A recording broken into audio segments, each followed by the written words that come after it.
All right, welcome to section 2.4, everybody.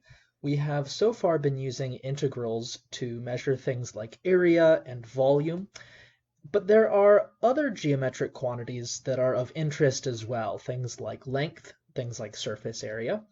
And this section explores how we can use integrals to compute those other geometric quantities that we're interested in. So let's dive right in and sort of see how we might compute arc length, at least, in some of the easy cases, and then we'll talk about how that generalizes and how we can take advantage of the easy cases in order to compute harder cases. So example 1 gives us the graph of some function f of x, and it asks us to find the arc length of f of x over the interval -3 to 3. So we look at the graph of our function here, and we see that it is composed entirely of straight lines, which is great.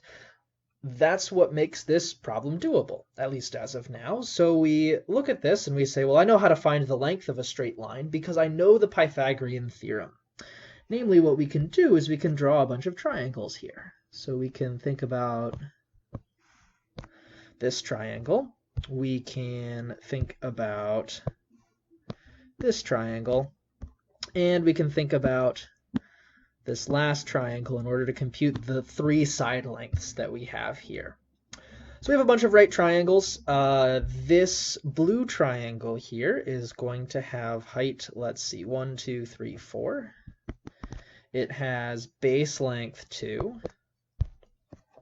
The green triangle also has base length 2, and this time it has height 2.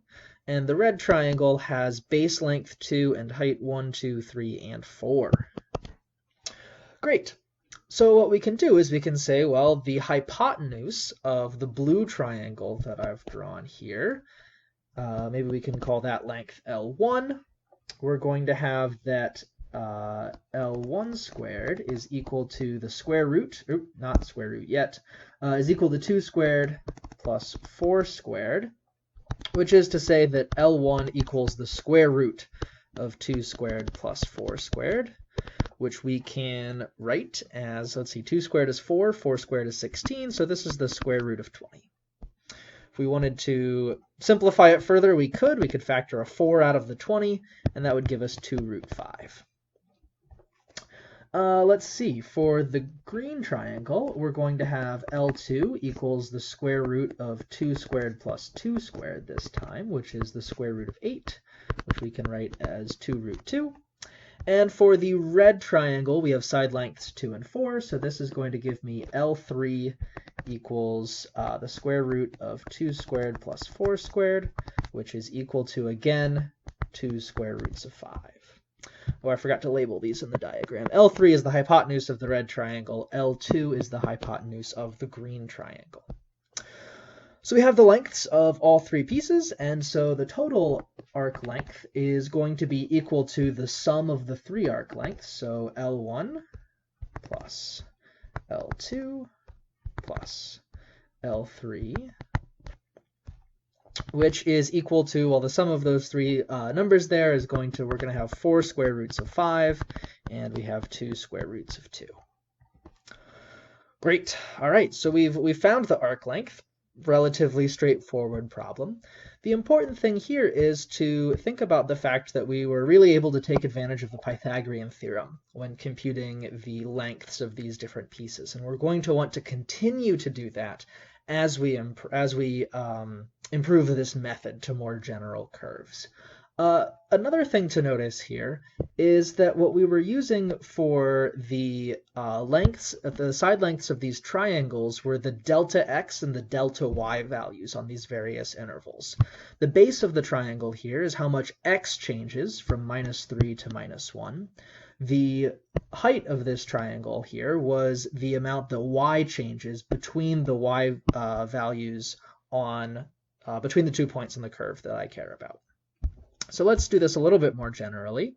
Example 2 is asking us to approximate the arc length of the curve y equals 16 minus x squared on the interval from -3 to 3 using 3 straight line segments. So this time we're not actually computing an arc length of the curve.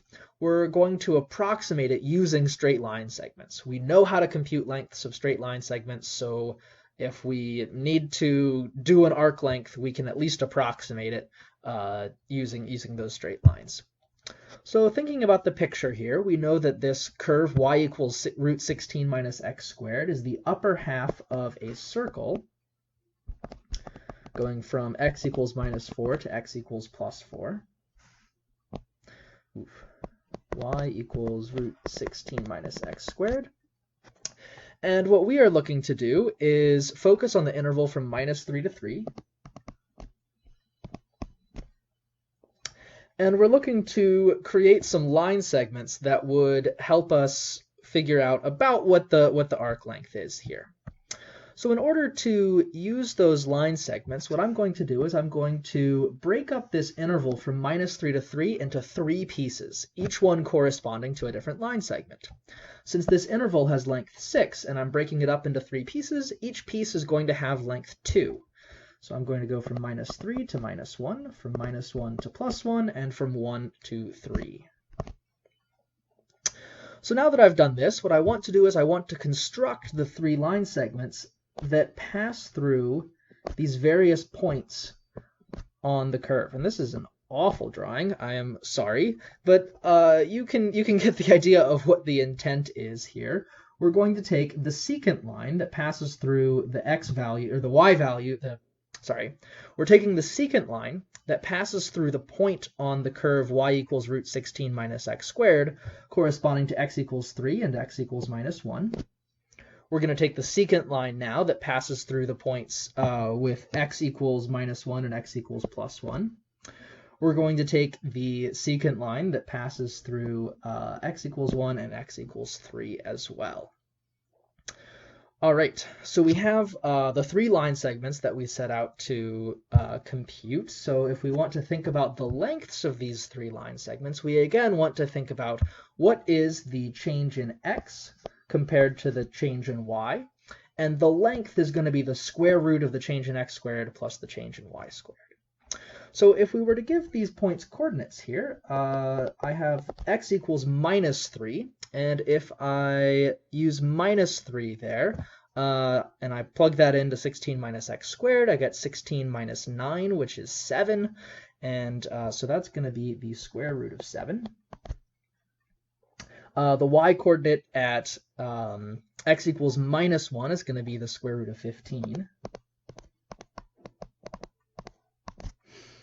Same at plus 1. We're going to have the y-coordinate being square root of 15. And last, at 3, we are again going to have a y-coordinate square root of 7. All right, so let's see. So we have our points set up here, and now what we want to do is we want to compute some lengths. So if I were to compute, let's give each of these different names here. So we've got L1, L2, and L3. And if I were to compute L1, I know that L1 is the square root of the change in x squared plus the change in y squared. My change in x on the interval from minus 3 to minus 1 is going to be 2. So I have 2 squared there. My change in y is a little bit more difficult. This time I have the square root of 15 minus the square root of 7. So it's the difference between the 2 y values that occur in the coordinates of those points. Oh, and we need to square the difference in y. So this is a little messy, so we're just going to leave it as it is. For L2, we have a similar setup. So the square root, we're going to look at the change in x. We've set up the change in x to be 2 again. So change in x squared plus change in y squared. Notice that y doesn't change between these 2 points. If I take root 15 minus root 15, I get 0. So this ends up being 2 squared plus 0 squared, and that's a little bit easier of a number. That's just the number 2. Last, we have L3,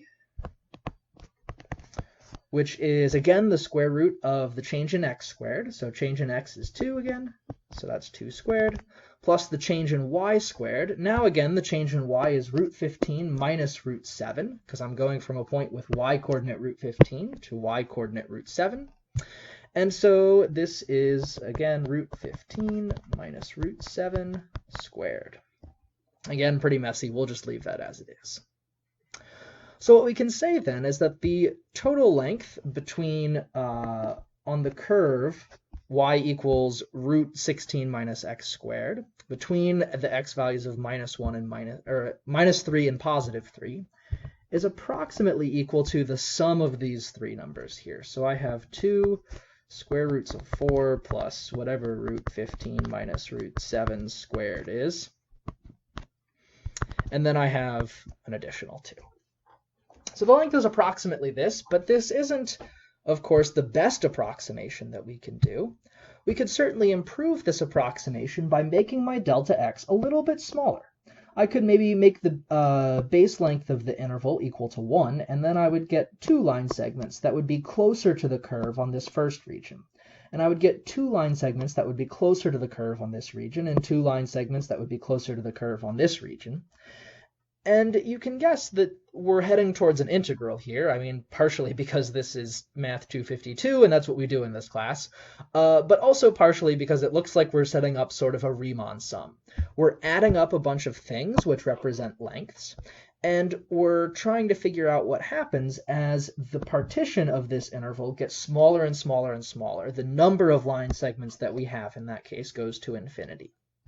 So let's do this a little bit more generally and ask the question, how do we find the arc length of the curve y equals f of x on the interval from a to b? So let's draw our little picture here. So we have a, we have b, and we have some curve y equals f of x here. If I were to focus in on, let's say, a tiny little, tiny change in x here. That's usually what we want to do. We want to think about small changes in x. So let's call that distance dx. So let's say we're at coordinate x, and we have some distance dx here.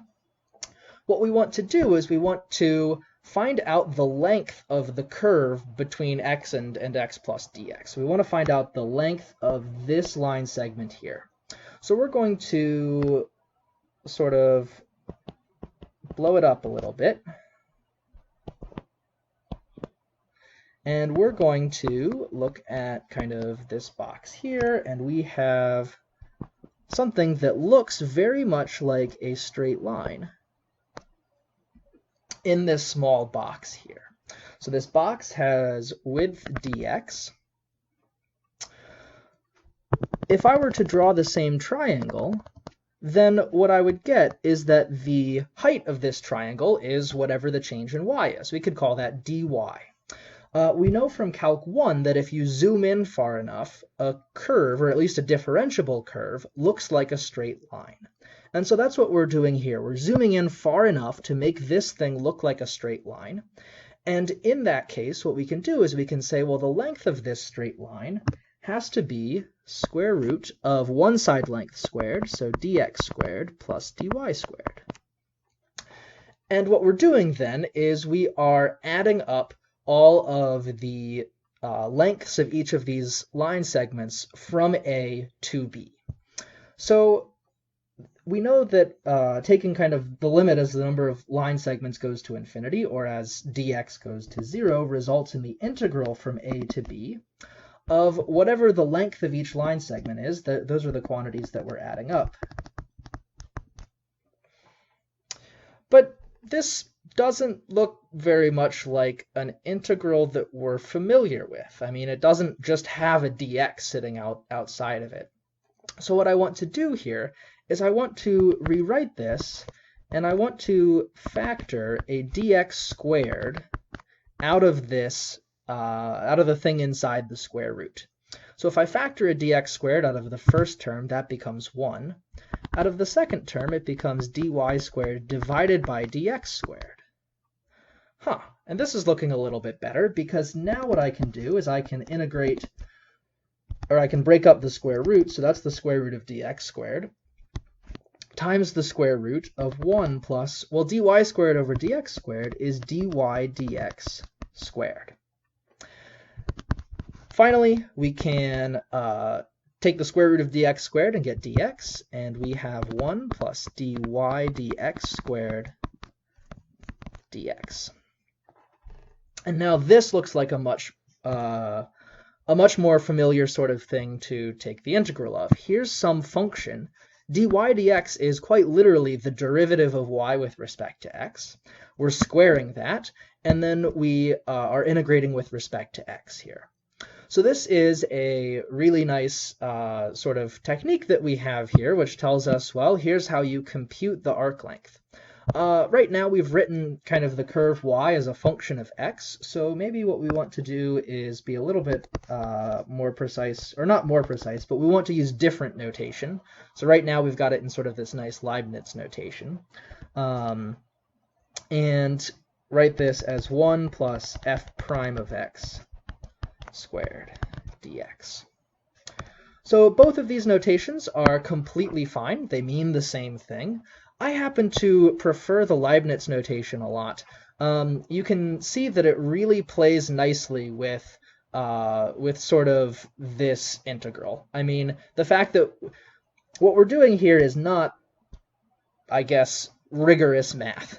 I'm sort of waving my hands when I say you can factor out this dx squared, and when you can treat dy squared over dx squared as something. This is what's called a heuristic argument, where I'm not rigorously proving anything, but rather I'm giving you some idea of why what we're doing should be true, rather than a proof that it is true. And I think for calculus, that's kind of the most appropriate and the most valuable type of argument that I can give you. Some sort of notion of why these things are true without worrying about all of the really nasty details that actually go into the argument about why this is the arc length of the curve. So this Leibniz notation is really handy for that because it allows us to think about dy dx as an actual fraction. It's not an actual fraction, we know that from Calc 1, but we can kind of pretend it is, and we can manipulate the notation well enough that it tells us what sort of things should be true without us having to do a lot of rigorous work to find out whether or not they're true. So it kind of gives us a place to start, though we are not going to finish this proof in this class. So anyways, so we have this formula here for arc length, and it is a nice formula. So let's go ahead and write it down a little bit more formally, or at least in the statement of a definition. So we want f of x to be a continuously differentiable function. Let's take a second and talk about what this means. Differentiable on the interval a, b. Then let's finish the definition first, and then we'll talk about what that means. Then the arc length of f of x on AB is the integral from a to b of the square root of 1 plus f prime of x squared dx. Great. So notice in this integral here that, we need this integral to exist. Integrals don't always exist. We need to make sure that this integral does exist. And in order to do that, we need f prime of x to, number one, also exist. You can't integrate a function that doesn't exist, and that's where this differentiable condition comes in. That's going to force the function f prime of x to exist. Then, if we add this continuously differentiable, so this means not only does f of x have a derivative, but f of x has a continuous derivative. So this says that f prime of x is continuous. In that case, that says that this whole function here is continuous, because if you take a continuous function and you square it, that's going to give you something continuous. And something continuous plus 1 is continuous, and also positive. 1 plus a square is positive. So that tells me that I can take the square root of it, and it's continuous, and so we have an overall continuous integrand here, and we know that continuous functions are integrable. So that's sort of walking through what this continuously differentiable condition is doing here. It allows us to compute the integral, and it guarantees that the integral will exist. All right, I think we're going to stop here. We'll take a look at some examples in future videos.